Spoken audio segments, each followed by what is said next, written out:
नमस्कार विद्यार्थी मंडळी, या व्हिडिओमध्ये आपण पोलीस भरतीसाठी काही महत्त्वाचे प्रश्न कव्हर करणार आहोत। यामध्ये आपण अतिशय महत्त्वाच्या प्रश्नांचा समावेश केलेला आहे, जे पोलीस भरतीच्या दृष्टिकोनातून अतिशय महत्त्वाचे प्रश्न आहेत। ठीक आहे, व्हिडिओ शेवटपर्यंत पाहायचा आहे। व्हिडिओच्या शेवटी आपण या प्रश्नांची रिव्हिजन ठेवलेली आहे, जेणेकरून तुम्हाला प्रश्न समजले की नाही हे तुम्हाला कळून जाईल। ठीक आहे, व्हिडिओला सुरुवात करूया।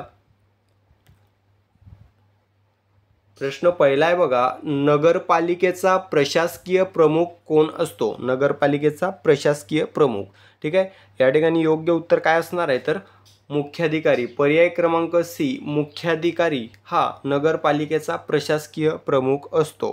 ठीक आहे, आता जर कार्यकारी विचारलं तर कोण असणार आहे तर नगराध्यक्ष। ठीक आहे, नगराध्यक्ष हा नगरपालिकेचा कार्यकारी प्रमुख असतो। ठीक आहे, कार्यकारी नगराध्यक्ष आणि प्रशासकीय मुख्याधिकारी हे लक्षात ठेवायचं आहे। ठीक आहे, तर मित्रांनो, मुख्याधिकारी याची जी निवड आहे ती कोणामार्फत केली जाते तर MPSC। ठीक आहे, MPSC मार्फत या मुख्याधिकारीची निवडणूक होते आणि जी काही नेमणूक आहे ती राज्य शासन करत असते। नेमणूक कोणाद्वारे? राज्य शासन। निवड MPSC, नेमणूक राज्य शासन करते मुख्याधिकाऱ्याची। ओके, त्यानंतर आहे बघा या ठिकाणी मित्रांनो, आयुक्त ऑप्शनला आहे तर बघा, आयुक्त हा महानगरपालिकेचा प्रशासकीय प्रमुख असतो। जर विचारलं महानगरपालिकेचा प्रशासकीय प्रमुखास काय म्हणतात तर आयुक्त किंवा आयुक्त असतो। ठीक आहे, त्यानंतर महापौर हा जो आहे तो शहराचा प्रथम नागरिक तसेच महानगरपालिकेचा कार्यकारी प्रमुख असतो। ठीक आहे, प्रश्न बऱ्याच वेळेला विचारलेला आहे, शहराचा प्रथम नागरिक कोण असतो तर महापौर, आणि महानगरपालिकेचा कार्यकारी प्रमुख कोण असतो? महापौर। ठीक आहे, आयुक्त प्रशासकीय प्रमुख आणि महापौर कार्यकारी प्रमुख। ठीक आहे,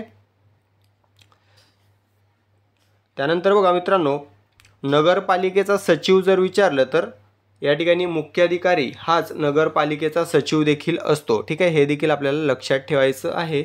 आपलं मूळ उत्तर आहे बघा, नगरपालिकेचा प्रशासकीय प्रमुख हा मुख्याधिकारी असतो। त्यानंतरचा प्रश्न आहे, पैठण ही खालीलपैकी कोणाची राजधानी होती?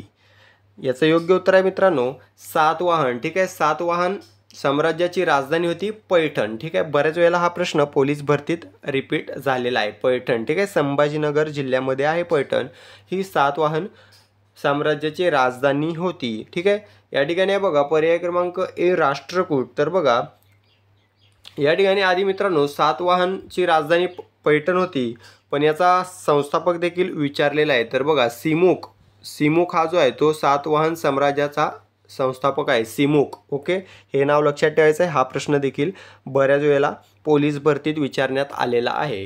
आता या ठिकाणी राष्ट्रकूट आहे मित्रांनो, राष्ट्रकूट साम्राज्याची स्थापना कोणी केली तर दंतीदुर्ग। ठीक आहे, दंतीदुर्ग याने राष्ट्रकूट साम्राज्याची स्थापना केली। याची राजधानी आहे बघा मालखेड, किंवा यालाच मान्यखेत असं देखील म्हटलं जातं। मालखेड किंवा मान्यखेत ही राजधानी आहे राष्ट्रकूट साम्राज्याची। ठीक आहे, त्यानंतर बघा चालुक्य, चालुक्य साम्राज्याची स्थापना केली होती पुलकेशी पहिला। हा प्रश्न देखील बऱ्याच वेळेला विचारलेला आहे। पुलकेशी पहिला याने चालुक्य साम्राज्याची स्थापना केली आणि याची राजधानी आहे बघा बदामी। ठीक आहे, बदामी ही राजधानी होती चालुक्य साम्राज्याची। त्यानंतर आहे बघा वाकाटक, वाकाटक या साम्राज्याची स्थापना विंध्य शक्ती याने केली होती, विंध्य शक्ती, आणि याची राजधानी आहे बघा नदीवर्धन, यालाच आताचे नगरधान म्हटले जाते। ठीक आहे, नगरधान 2023च्या भरतीमध्ये सेपरेट प्रश्न विचारण्यात आला होता, नगरधान या महाराष्ट्रातील शहराची स्थापना कोणी केली होती? ठीक आहे, तर वाकाटक हे लक्षात ठेवायचे आहे आपल्याला। ओके, हे नगरधान हे जे आहे मित्रांनो ते रामटेक या ठिकाणी आहे, रामटेक तालुक्यामध्ये नागपूर जिल्ह्यामध्ये। ठीक आहे, तर हे आपल्याला लक्षात ठेवायचं आहे। आपलं मूळ उत्तर आहे बघा पैठण ही सातवाहन साम्राज्याची राजधानी होती। सातवाहन हे योग्य उत्तर आहे। ठीक आहे,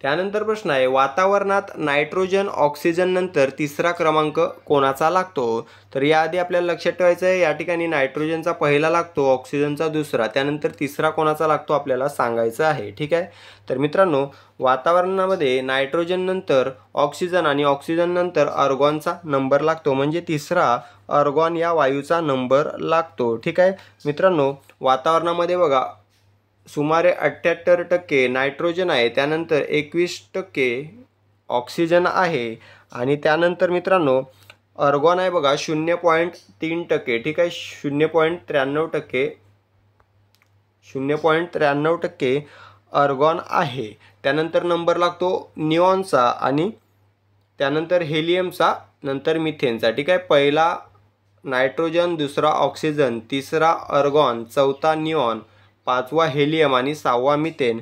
हे 6 वायू ऑक्सिजन हे आपले वातावरणातील आपल्याला लक्षात ठेवायचे आहेत, ठीक आहे. तर मित्रांनो या ठिकाणी अर्गॉन हा जो वायू आहे तो विद्युत बल्बमध्ये वापरला जातो. हा प्रश्न विचारलेला आहे पोलीस भरतीमध्ये. विद्युत बल्बमध्ये खालीलपैकी कोणत्या वायूचा वापर करतात? तर बघा अर्गॉन हे योग्य उत्तर द्यायचं आहे, ठीक आहे. अर्गॉन हा वायू विद्युत बल्बमध्ये वापरला जातो. ओके.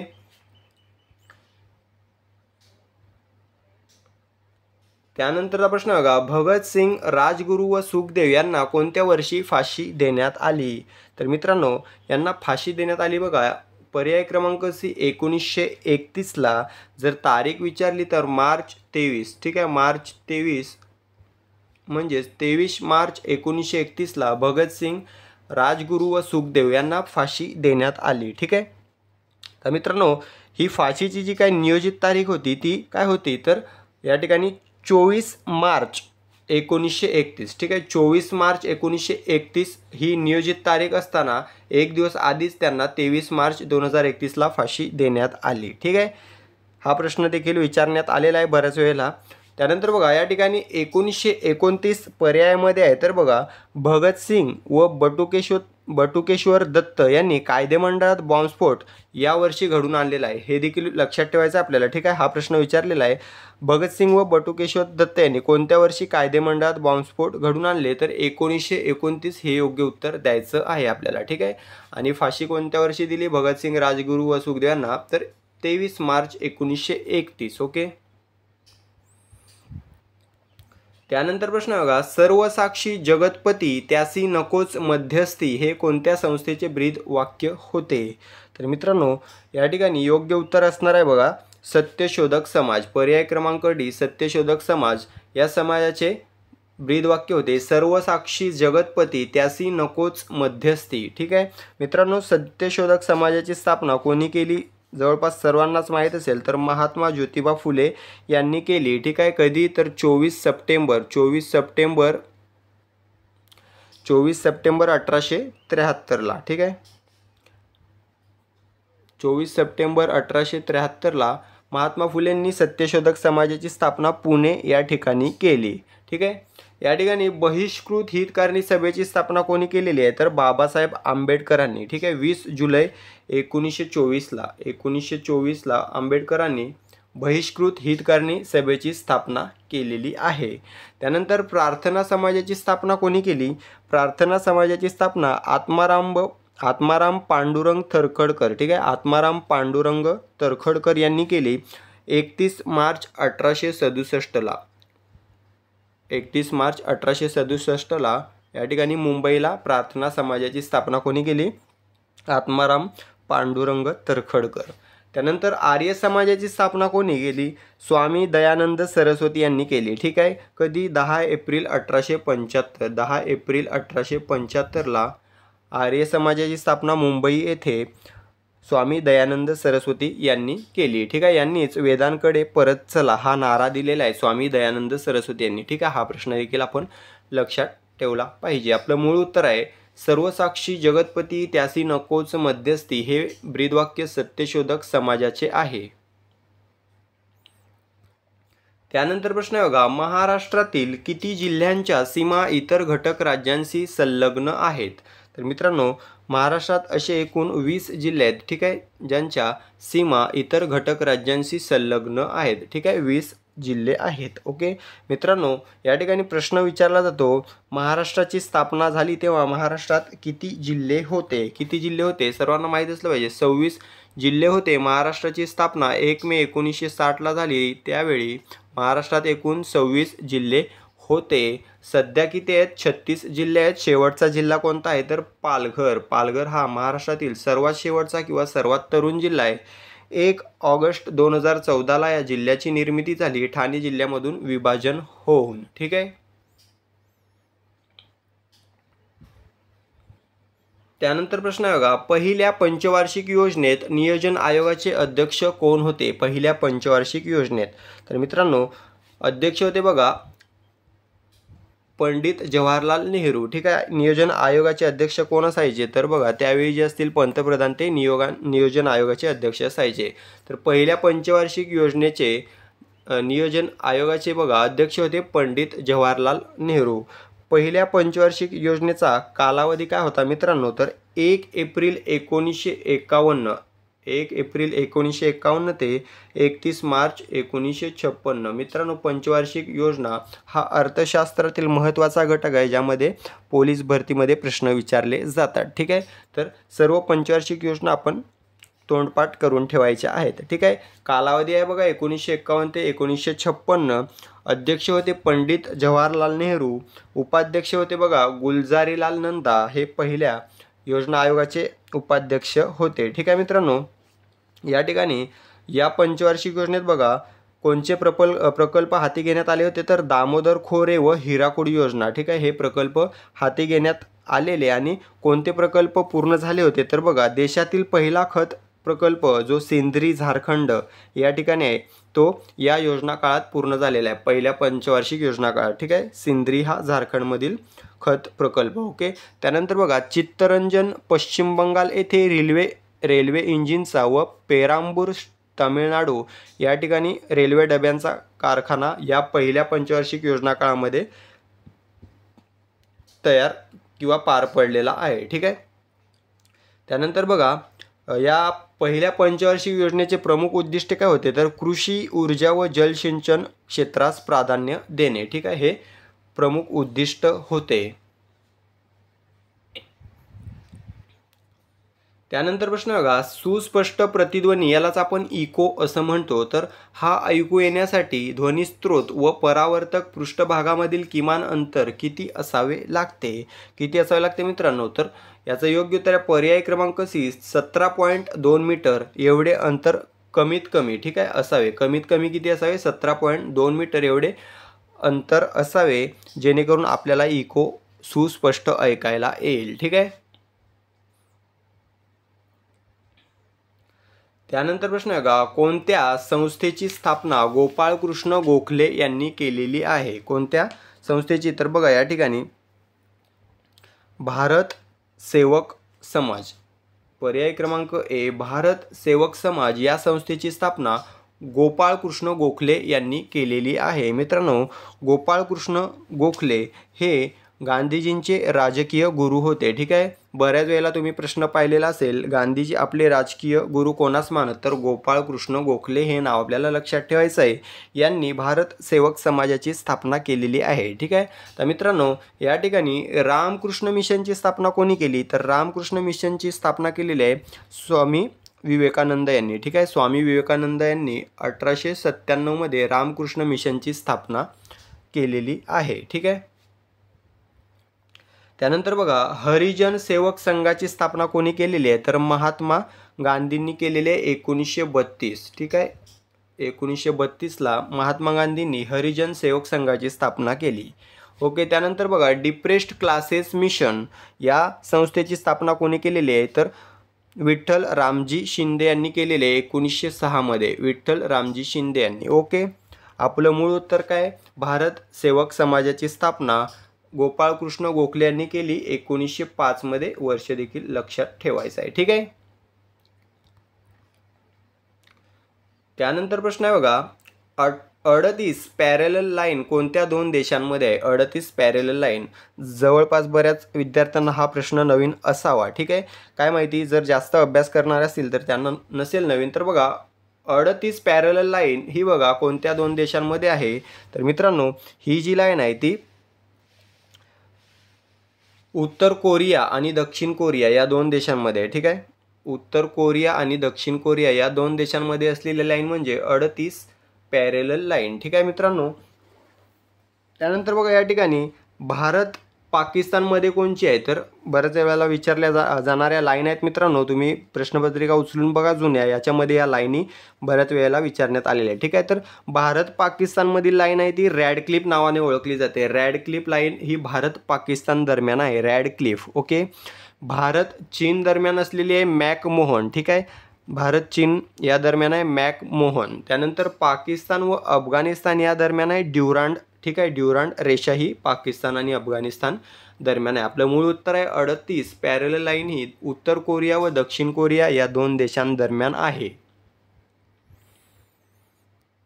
त्यानंतर प्रश्न आहे गोदावरी पाणी वाटप विवाद कोणत्या दोन जिल्ह्यांमध्ये आहे? तर मित्रांनो, गोदावरी पाणी वाटप हा जो विवाद आहे तो आपल्या महाराष्ट्रातील अहमदनगर आणि संभाजीनगर या दोन जिल्ह्यांमध्ये आहे. ठीक आहे, या ठिकाणी यांची नावं काय सध्या आहेत तर बघा, अहिल्यानगर आणि संभाजीनगर. ठीक आहे. त्यानंतर प्रश्न आहे 1857च्या उठावामध्ये लखनौ येथील बंडाचे नेतृत्व कोणी केले? लखनौ येथील बंडाचे नेतृत्व बघा कोणी केलं होतं? बहादूर शाह जफर. ठीक आहे, सॉरी मित्रांनो, या ठिकाणी बेगम हजरत महल हे योग्य उत्तर आहे, बेगम हजरत महल.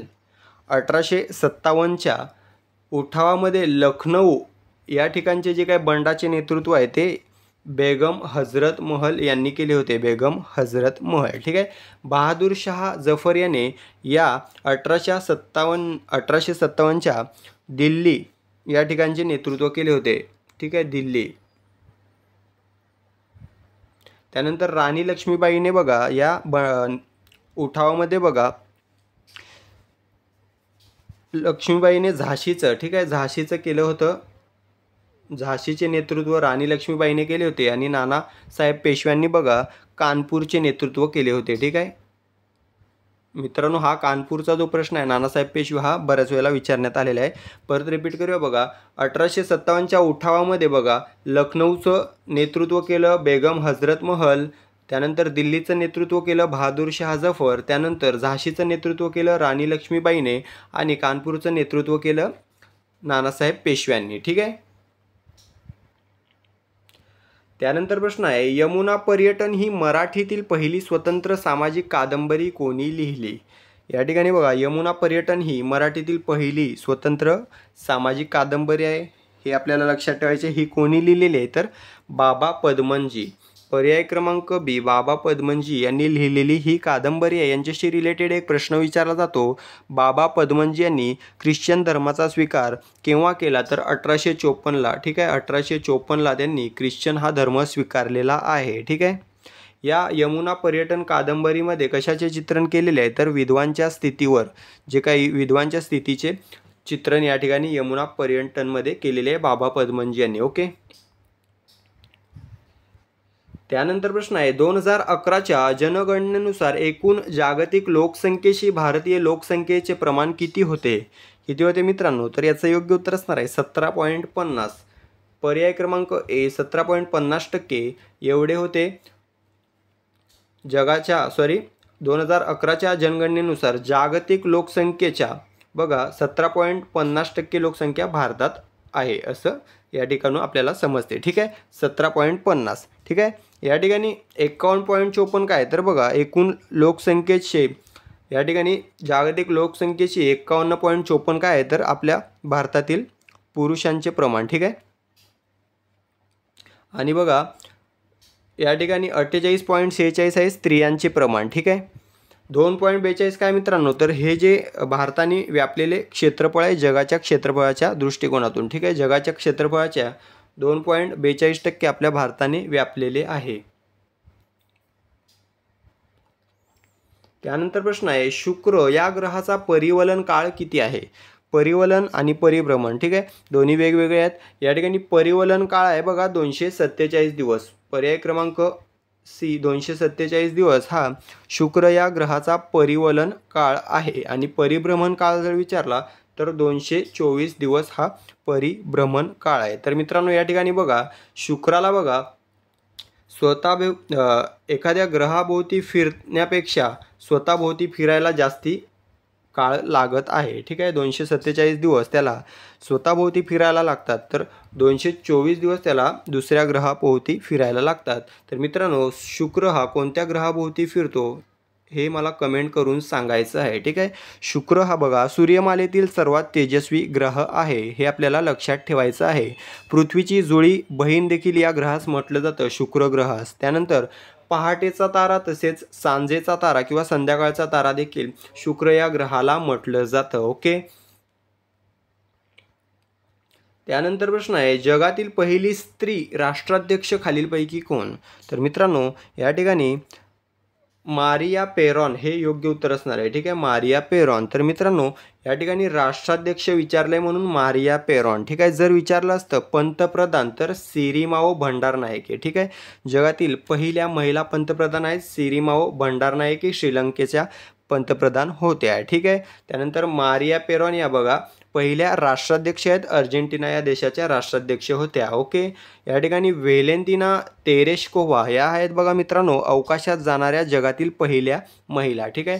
अवकाशात जाणाऱ्या जगातील पहिल्या महिला आहेत व्हॅलेंटिना तेरेश्कोव्हा. ओके. रशिया या देशाच्या आहेत. ओके. तर मित्रांनो, या ठिकाणी 16 प्रश्नांमधून तुमचे जवळपास मित्रांनो 60 ते 70 प्रश्न आपले या ठिकाणी कव्हर झालेले आहेत, ठीक आहे मित्रांनो. तर आता या सर्व प्रश्नांची रिव्हिजन मारून घेऊया. रिव्हिजन पाहताना उत्तर कमेंट करत चला मित्रांनो, जेणेकरून तुमची परीक्षा आहे असं तुम्हाला वाटलं पाहिजे, ठीक आहे. आणि 16 पैकी किती उत्तरं तुम्हाला द्यायला जमत आहेत ते मला देखील कळून जाईल जर तुम्ही कमेंट दिल्या तर. आणि जर कमेंट द्यायला तुम्हाला नाही जमलं तर शेवटी सांगा की एवढी उत्तरं बरोबर आलेली आहेत कमेंट करून, ठीक आहे. चला रिव्हिजन सुरू करूया. प्रश्न पहिला आहे बघा, नगरपालिकेचा प्रशासकीय प्रमुख कोण असतो? याचं योग्य उत्तर असणार आहे पर्याय क्रमांक सी, मुख्याधिकारी. त्यानंतरचा प्रश्न आहे बघा, पैठण ही खालीलपैकी कोणाची राजधानी होती? याचं योग्य उत्तर असणार आहे पर्याय क्रमांक बी, सातवाहन. त्यानंतरचा प्रश्न आहे, वातावरणात नायट्रोजन ऑक्सिजन नंतर तिसरा क्रमांक कोणाचा लागतो? याचं योग्य उत्तर असणार आहे पर्याय क्रमांक ए, अर्गॉन. त्यानंतरचा प्रश्न आहे, भगतसिंग, राजगुरू व सुखदेव यांना कोणत्या वर्षी फाशी देण्यात आली? याचं योग्य उत्तर असणार आहे पर्याय क्रमांक सी, 1931.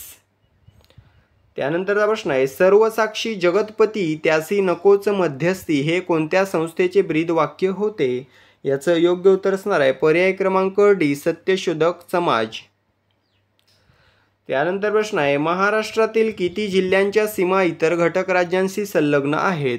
याचं योग्य उत्तर आहे पर्याय क्रमांक डी, 20. त्यानंतरचा प्रश्न आहे, पहिल्या पंचवार्षिक योजनेत नियोजन आयोगाचे अध्यक्ष कोण होते? याचं योग्य उत्तर आहे पर्याय क्रमांक डी, पंडित जवाहरलाल नेहरू.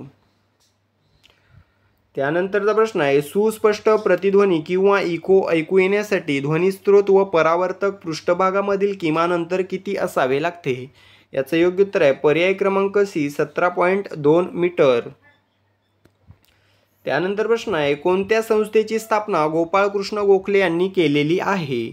याचं योग्य उत्तर आहे पर्याय क्रमांक ए, भारत सेवक समाज. त्यानंतर प्रश्न आहे, 38 पॅरेलल लाईन कोणत्या दोन देशांदरम्यान आहे? याचं योग्य उत्तर आहे पर्याय क्रमांक डी, उत्तर कोरिया व दक्षिण कोरिया. त्यानंतरचा प्रश्न आहे, गोदावरी पाणी वाटप विवाद कोणत्या दोन जिल्ह्यांमध्ये आहे? याचं योग्य उत्तर आहे पर्याय क्रमांक सी, अहमदनगर व संभाजीनगर. त्यानंतरचा प्रश्न आहे, 1857च्या उठावामध्ये लखनौ येथील बंडाचे नेतृत्व कोणी केले? याचं योग्य उत्तर आहे पर्याय क्रमांक ए, बेगम हजरत महल. त्यानंतरचा प्रश्न आहे, यमुना पर्यटन ही मराठीतील पहिली स्वतंत्र सामाजिक कादंबरी कोणी लिहिली? याचं योग्य उत्तर आहे पर्याय क्रमांक बी, बाबा पदमनजी. त्यानंतरचा प्रश्न आहे, 2011च्या जनगणनेनुसार एकूण जागतिक लोकसंख्येशी भारतीय लोकसंख्येचे प्रमाण किती होते? याचं योग्य उत्तर आहे पर्याय क्रमांक ए, 17.50%. त्यानंतर प्रश्न आहे, शुक्र या ग्रहाचा परिवलन काळ किती आहे? याचं योग्य उत्तर आहे पर्याय क्रमांक सी, 247 दिवस. त्यानंतरचा प्रश्न आहे, जगातील पहिली स्त्री राष्ट्राध्यक्ष खालीलपैकी कोण? याचं योग्य उत्तर असणार आहे पर्याय क्रमांक ए, मारिया पेरॉन. ठीक आहे, जगातील पहिली स्त्री राष्ट्राध्यक्ष आहे मारिया पेरॉन, अर्जेंटिना या देशाची. ठीक आहे मित्रांनो, 16 प्रश्नांची स्पष्टीकरण आणि 16 प्रश्नांची रिव्हिजन या ठिकाणी झालेली आहे. तर तुम्हाला किती योग्य उत्तरं द्यायला जमलेले आहेत कमेंट करून सांगायचं आहे. ठीक आहे, व्हिडिओ आवडला असेल तर व्हिडिओला एक लाईक आणि एक शेअर करायचं आहे, चॅनलला सबस्क्राईब करून घ्यायचं आहे जेणेकरून तुम्हाला आपले दररोजचे नवीन व्हिडिओ पाहायला मिळतील. ठीक आहे, आणि मित्रांनो याचा PDF जर हवा असेल तर आपलं मराठी GK विथ RD या नावाचं चॅनल, टेलिग्राम चॅनल जॉईन करायचं आहे. ठीक आहे, मराठी GK विथ RD. ठीक आहे, त्याची डिस्क्रिप्शन आपण लिंकमध्ये देऊया. ठीक आहे, त्या चॅनलवर जाऊन तुम्ही या व्हिडिओचे PDF डाउनलोड करू शकता. ठीक आहे, भेटूया पुढील व्हिडिओमध्ये. तोपर्यंत स्वतःची काळजी घ्यायची आहे, ग्राउंड आणि अभ्यास चालू ठेवायचा आहे. धन्यवाद.